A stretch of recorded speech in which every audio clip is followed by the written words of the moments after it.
Hello, viewers and subscribers. Welcome to Blackford's Art of Learning. In today's 8th grade lesson, we will be focusing on RL 8.9, analyzing elements of modern fiction. Let me go ahead and share my screen so that we can get into our 8th grade lesson. So welcome to middle school, and we're going to utilize our middle school learning pathway. Today's quote is, "Believe you can, and you're halfway there," by Theodore Roosevelt. Now, boys and girls, remember you have your debate, which is due on Friday, January 19, 2024, and the topic is, "Schools should not make students wear uniform." And this is the closure of our previous standard, which is RL 8.8, evaluating arguments.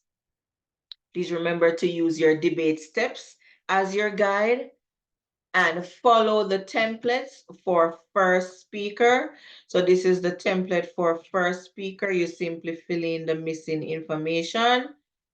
And the template for second speaker, similar, you just fill in the missing information. Template for the third speaker, this speaker is doing the rebuttal. So complete your debate and prepare for presentation on Friday. I'm looking forward to it. All right, let's get into our new standard, RL 8.9. Analyze how a modern work of fiction draws on themes, patterns of events, or character types from myths, traditional stories, or religious work, including describing how the material is rendered new. Okay, so the word analyze means to study or determine the nature and relationship of the parts of something. Or simply put, it could mean just to look at something closely, to study something so you can learn the different parts or the nature of it. And the word myths refers to a traditional story, especially one concerning the early history of a people or explaining some natural or social phenomenon, and typically involving supernatural beings or events. All right, so today we're just going to be studying modern work of fiction or make-believe stories that has some form of theme or moral or lesson to be learned based on the events that occurred or the characters in the story and any traditional or religious work. All right. So we're going to look at this anchor chart, elements of fiction. All fiction stories have the same basic element, plot. The plot refers to the events, all the events that take place in the story. Most events in a fictional story follow the story mountain. So remember, we already looked at the story mountain. All right. We look at the disposition, the climax, the fall in action, the resolution, in our previous lessons. The setting is where the story takes place. It helps the reader picture where the characters live and the location of the events. Characters, the characters are the people in the story. As we know, there is usually a good character and a bad character in the story. So we have the protagonist and then the antagonist. Conflict, all good fictional stories have a conflict. Usually it is a problem between two of the characters. All right. Theme, the theme is the overreaching message or lesson the author is trying to teach the characters and the reader. It is usually a big idea. All right, boys and girls, we're going to watch this instructional video to learn more about elements of fiction. In this video, I'm going to go over some basic elements of fiction so that as we read and talk about stories this semester, we'll have a shared language and be able to think about how the different parts of a story work together. But before we get to that part, I want to tell you something that will make your work in this class both easier and harder. And that is that I'm not interested in having you discover the one true meaning of any of the stories that we're reading this semester. Instead, what I am interested in is your interpretation of those stories, in what happens when you, an actual human person who lives in the world, brings your attention, your intelligence, and your feelings to a particular piece of fiction. In some of the stories you read this semester, you might find yourself identifying with the characters and relating to their experiences. But other stories might present you with people and places who feel completely foreign to you. As a student of literature, your job is to move past your initial reaction to a story and to think about how the different elements in the story are working together to create meaning. And that meaning doesn't happen without you. You, the reader, are constructing that meaning as you experience the story, using your knowledge of the world, your knowledge of how fiction works, and your experience. The flowchart version goes something like this. First, you read the story. You react to it. Maybe you love it. Great. Then you analyze the story and think about what it means. Or maybe you're not so lucky. You read the story, but you hate it, and you think it's boring or confusing. That's a bummer, but you still need to analyze the story and think about what it means. The good news is that as you experience the stories in this class, you're not trying to find the correct interpretation of what it means, so you can't be wrong. The flip side of that is that I do expect you to read each story with attention to detail and to really take some time to consider what you think about it. Character is probably the most essential element of fiction, right? Especially in literary fiction where the characters usually drive the action of the story. We have protagonists and antagonists. Protagonists are usually the main character. Antagonists usually work against the protagonist to create some kind of conflict. And all of this is driven by internal motivation. So what do these characters want? In addition to people, animals, objects, and places can also function as characters in a story. And there's lots of ways that we learn about who these characters are, right? So the author might tell us directly something about them. We learn about them through their words and their actions, to the way that other characters react to them and say things about them, and their physical appearance, and their thoughts, depending on the style of narration. If the narrator is a first-person narrator, they are telling the story directly, so we do probably get to hear their thoughts and what they're thinking, although not always. In a third-person limited narration, we only get to see what we can observe from the outside, so the author has chosen to use third-person pronouns, he, she, they, and we don't get to see any of their thoughts. Whereas with omniscient narration, we do get to see all of their thoughts, because then the narrator is like God, right? We get to sort of see what's happening and also to know the inner thoughts and feelings of all of the characters. Psychic distance is a concept that asks us to think about sort of the distance of the narrator emotionally or psychically to the story that they're telling. So, for example, if you were telling a story about something really emotional that happened to you yesterday, then that's a really close psychic distance. Whereas if you were telling a story about your grandfather's childhood, you have a greater psychic distance, right? You're like emotionally and psychically farther away from that story. And it's important to remember that we also will encounter this semester some unreliable narrators. You can't always trust the people who are telling you the story. So setting obviously is geographical location, but it also is the time period in which the story is set, the socioeconomic circumstances of the narrator, and the characters in the story. And the setting creates the atmosphere of the story, right? So a story set in this castle, for example, would probably be a pretty different story than one set in an industrial warehouse or on a beach. It also shapes the characters, where the characters grew up, the environment that they lived in. It all tells us more about who they are as well. And the setting influences the plot and the events in the story. Different things happen in different places, right?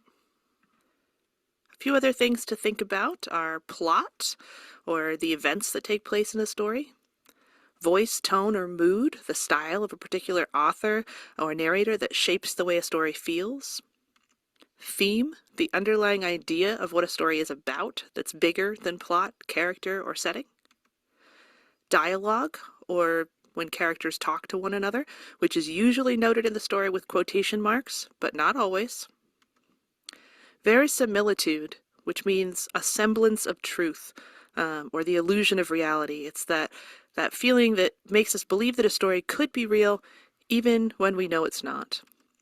Chronology and flashbacks, right? Even though we experience time as linear, doesn't mean that stories get told that way. We can move backward and forward in time in a story. Metaphorical language, or language that compares one thing to another and is not necessarily meant to be read literally. And satirical stories, which use humor, irony, or exaggeration to make a point about people or society. So I think that'll give us a pretty good foundation for talking about fiction this semester.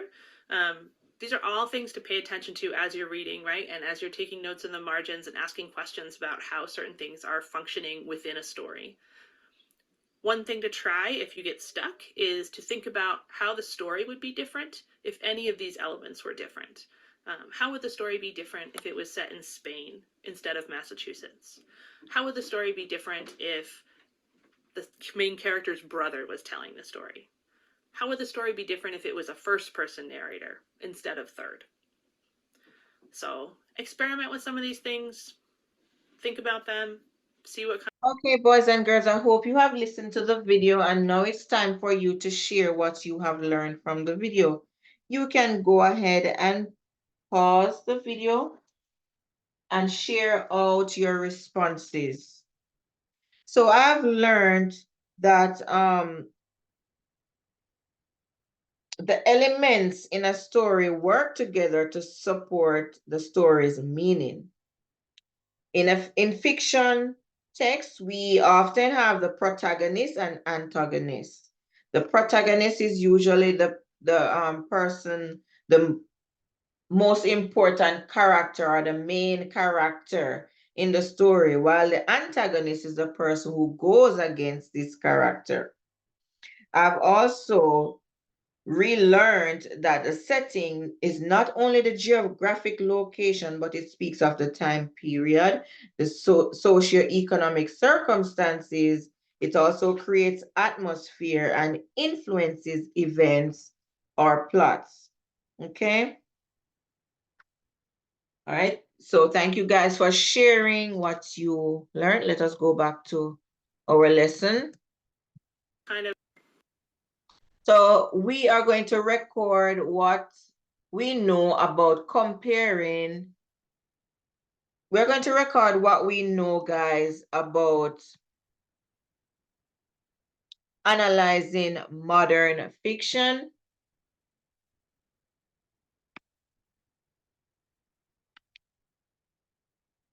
Compare what we know about analyzing modern fiction.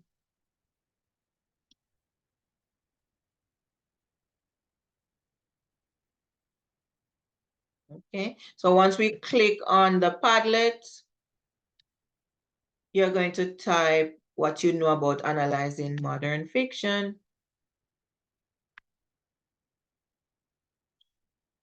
Okay, so you can go ahead and pause the video and record your response. Okay. So one person could say,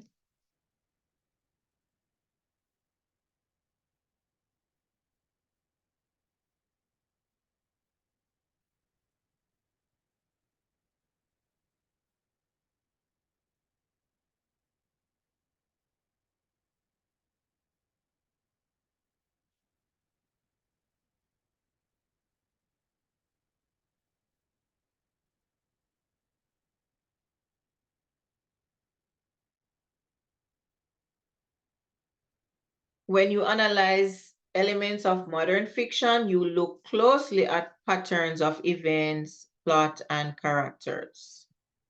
Then you can go ahead and publish. So go ahead and pause the video so you can complete your Padlet. Now let's learn about analyzing elements of modern fiction. The first thing you're going to do is complete a pre-assessment.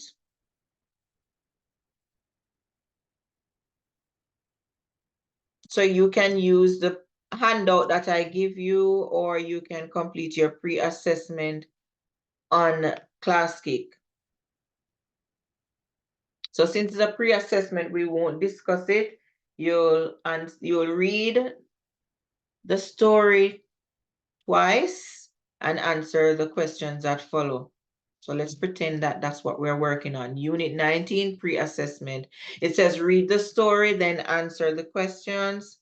In the myth of Echo and Narcissus, Echo falls in love with Narcissus because of his unimaginable beauty, but Echo is only able to repeat the sounds and words she hears, so she is unable to tell Narcissus how much she loves him. One day, Echo sees Narcissus looking into a stream. He is mesmerized by what he sees, his own reflection. Narcissus returns to the stream day after day, entranced by his beauty. Echo can only watch in despair. Narcissus becomes so obsessed that he stops eating and drinking, eventually dying. Starstruck by Morgan Jamison. Some people wear their hearts on their sleeves, but Deandra let hers run out in front of her like a puppy on a long leash. She loved indiscriminately her cat, volleyball, pepperoni pizza, her several BFFs, but she loved no one and nothing the way she loved her little brother, Christopher. Born 3 months early, Christopher had a tenuous beginning. A host of doctors and nurses and most of the family dedicated themselves to keeping him alive. When he finally arrived home from the hospital, Deandra, too young to see him all those weeks in the hospital, made up for lost time. She smothered him with love and attention. Now Christopher was celebrating birthday number 12, and Deandra had used all her money to splurge on tickets to a London Perry concert. The warm-up band had already left the stage, and Deandra and Christopher, in their third row seat, waited for the pop star to appear. I hope he sings Get Over It and Wake Up Now, Deandra gushed. When she heard no reply from Christopher, she tugged at his sleeve. Can you hear me? She demanded, raising her voice as the crowd noise grew. Hang on, was all the answer she got as he studied his phone. He turned his back to the stage and faced the back of the auditorium, lifting his chin just so, changing his smile intent on his own image looking back at him. The crowd noise spiked sharply, and Christopher felt Deandra tugging harder on his arm. She might have been saying, look, look, but he couldn't be sure. He snapped photo after photo. Did you get it? Did you get it? Deandra demanded. Get what? He said with irritation. A photo of London. He was right there. He walked right past us. Christopher shrugged. Deandra grabbed the phone from his hand and scrolled quickly through his photos and discovered photo after photo of Christopher smiling back at her, nothing else. All right. So you are going to answer these questions. Pause the video and answer, and then you can submit your work. And the answer to this pre-assessment will be in the description to this video on YouTube. All right, so let us continue. We're going to analyze elements of modern fiction, and I'm going to select somebody to read using the picker wheel.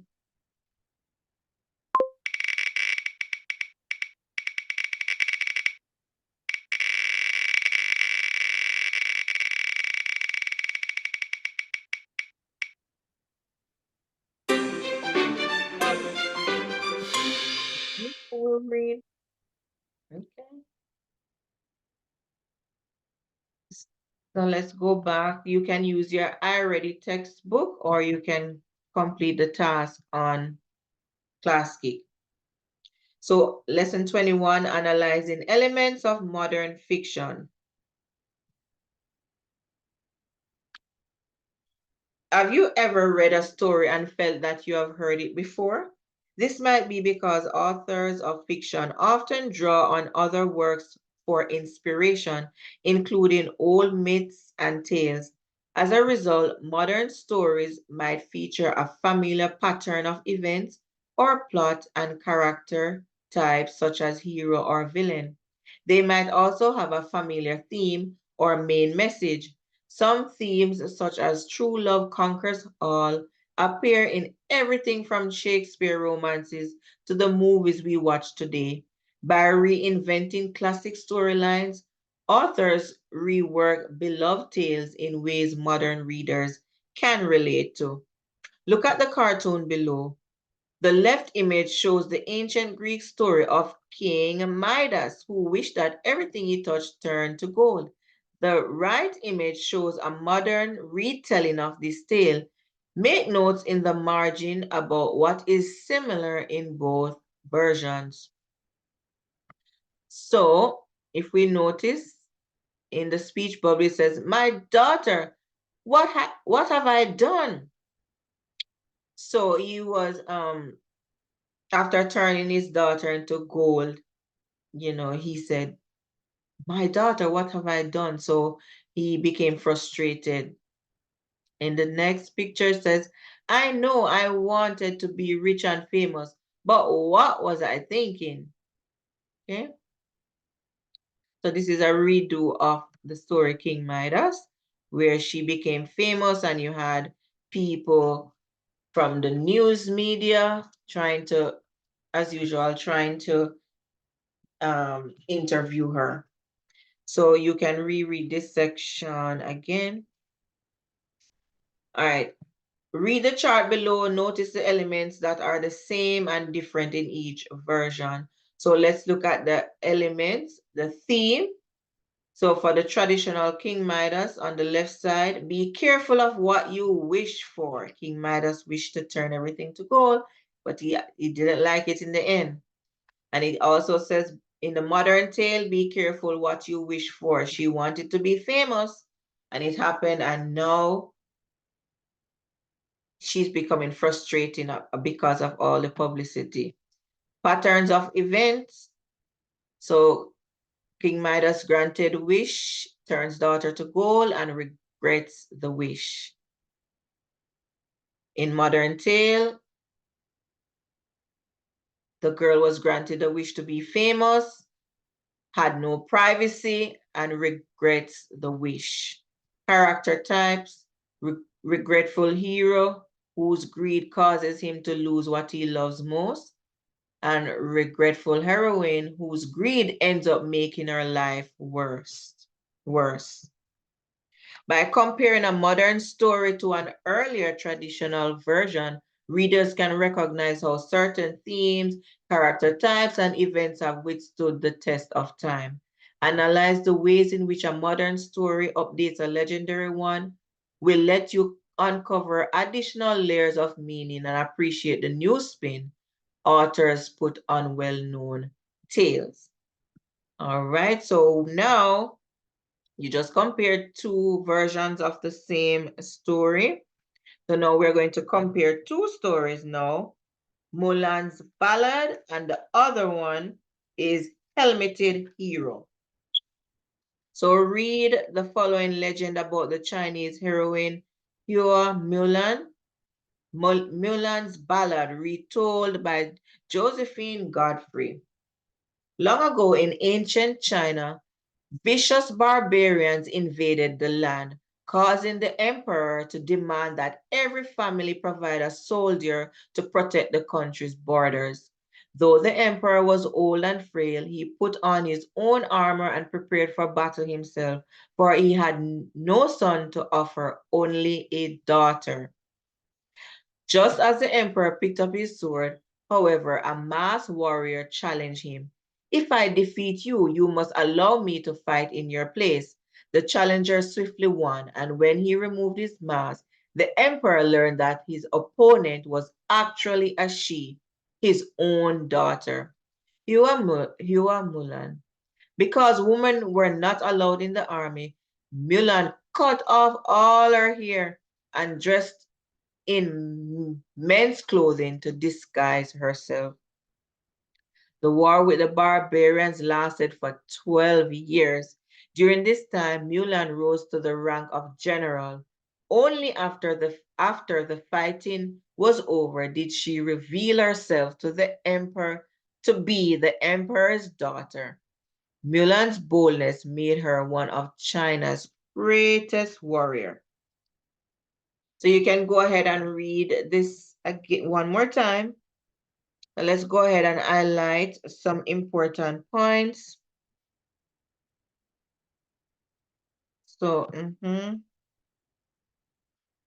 Emperor was frail, old and frail, but he still put on his own armor. A masked warrior challenged him. The challenge is swiftly won. Emperor learned that his opponent was actually a she, his own daughter. So she dressed in men's clothing to disguise herself. Mulan rose to rank of general, and she revealed herself to be the emperor's daughter after the fights ended. Okay.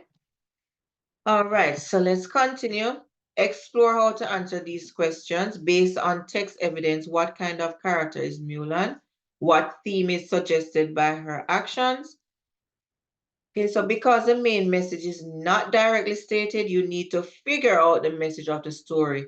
What lesson did you take away from this tale?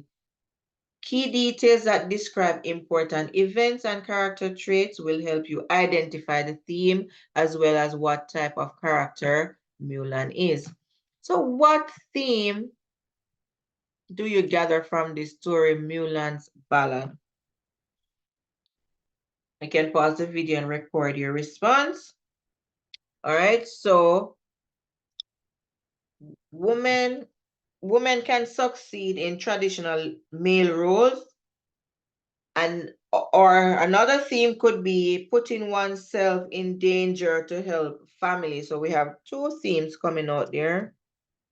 Women can succeed in traditional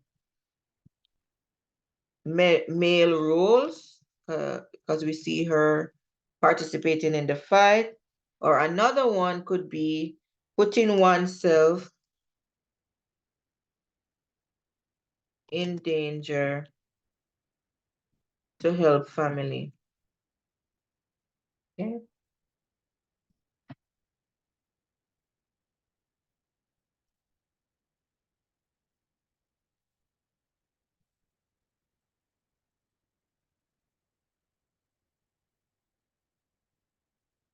Okay. All right.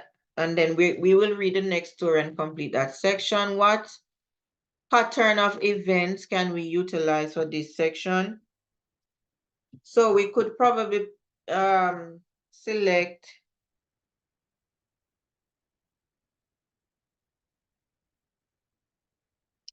the fact that the emperor learned that his opponent was actually a she, his own daughter. That is one major event that happened. So the emperor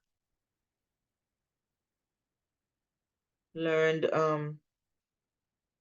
that his opponent was actually a she, daughter. Okay. And what character types, based on what happened in the story, we could say the character, she was strong. Even the emperor was strong. He wanted to fight even though he was frail. So we also had a fearless heroine who is a great warrior.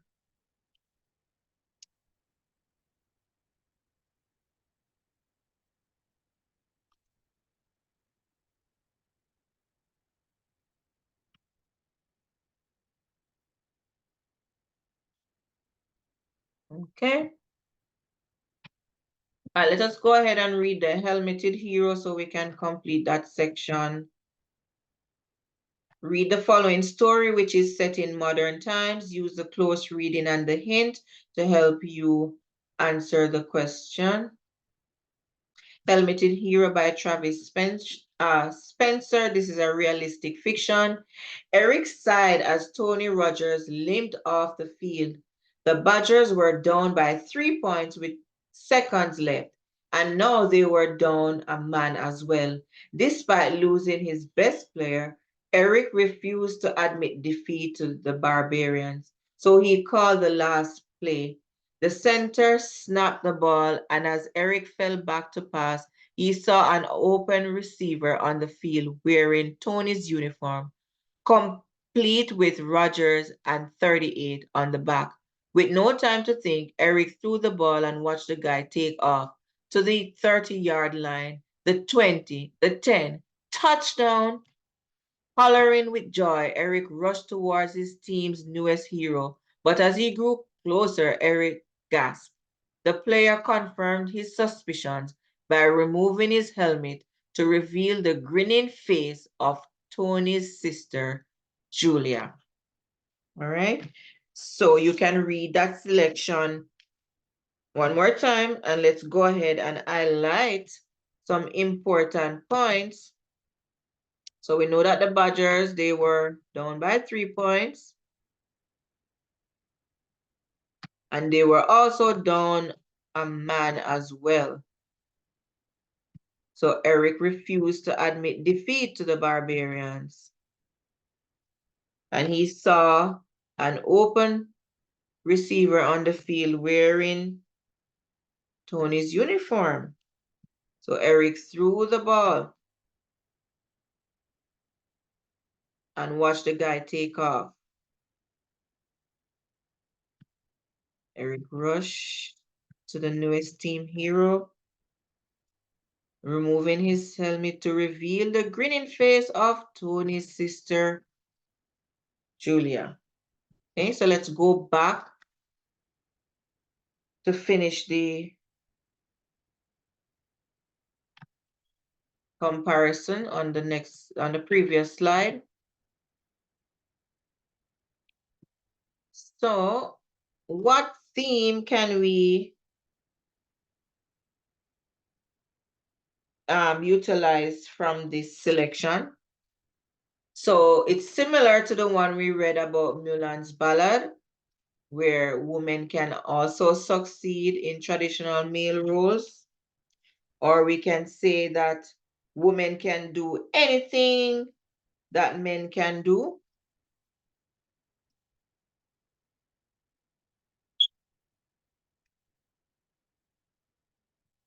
And we can also say that appearances can be deceiving.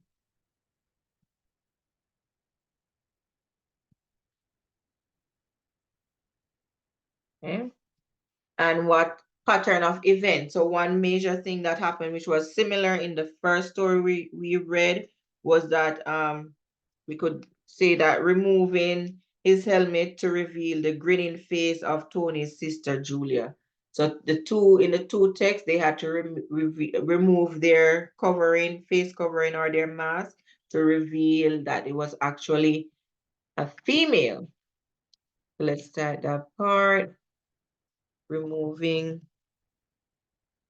the helmet to reveal the grinning face of Tony's sister. Okay. And the character type, what character type? We can also say the same thing, that this female was strong, and even Eric was strong. He didn't give up.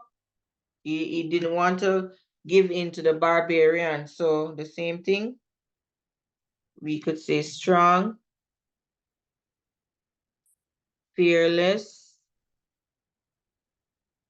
heroine, Who is a great football player? Okay. Alrighty. So let's go and answer the multiple choice question.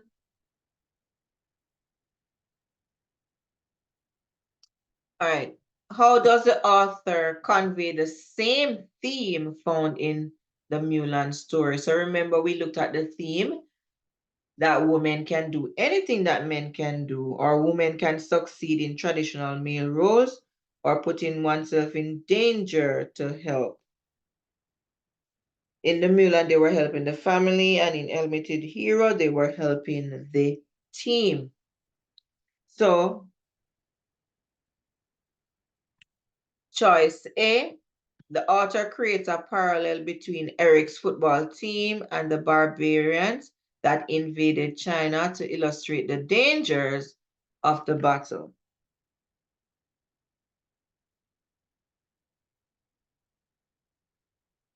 So choice A is incorrect because the parallel the author creates is between Julia and Mulan, not between the football team and the barbarians. Let's look at B. The author reimagines Mulan as Eric, a male football player who must win his game even though the odds are against him.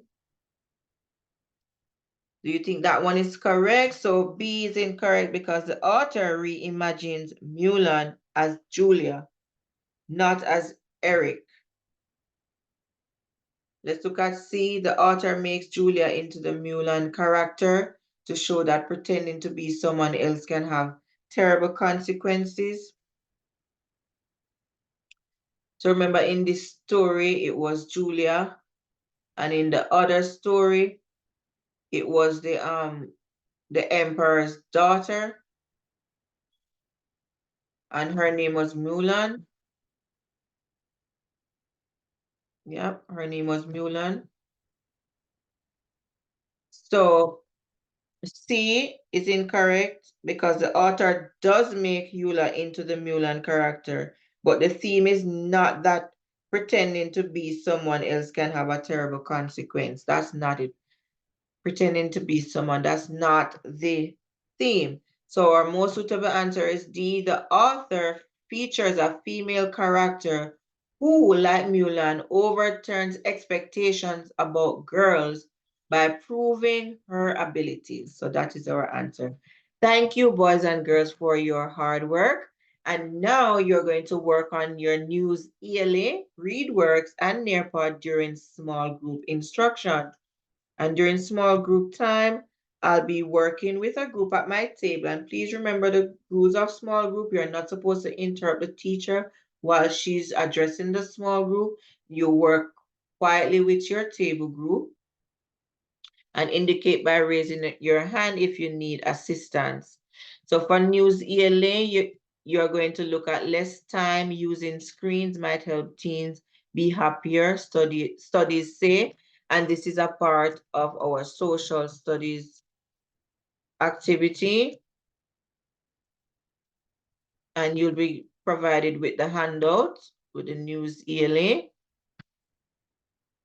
Then you're going to do ReadWorks, Japan's month-long festival by Gion Matsuri on ReadWorks.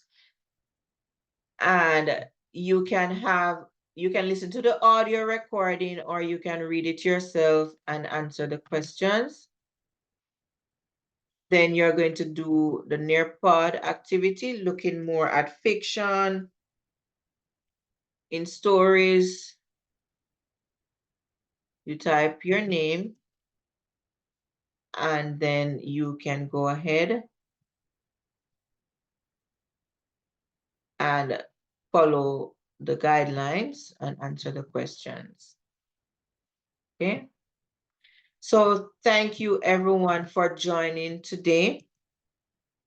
Please remember, okay, so before we go for cooperative learning during your small group, you can use the Rally Coach. You can select a partner to work with where partner A will solve the first problem, partner B watches, listens, checks, coaches if necessary, and praises Partner B solves the next problem. Partner A watches, listens, checks, coaches if necessary, and praises. Partners repeat taking turns solving successive problems. All right. So for your reflection and feedback, you're going to provide us with your glows. Share what you did well during this task.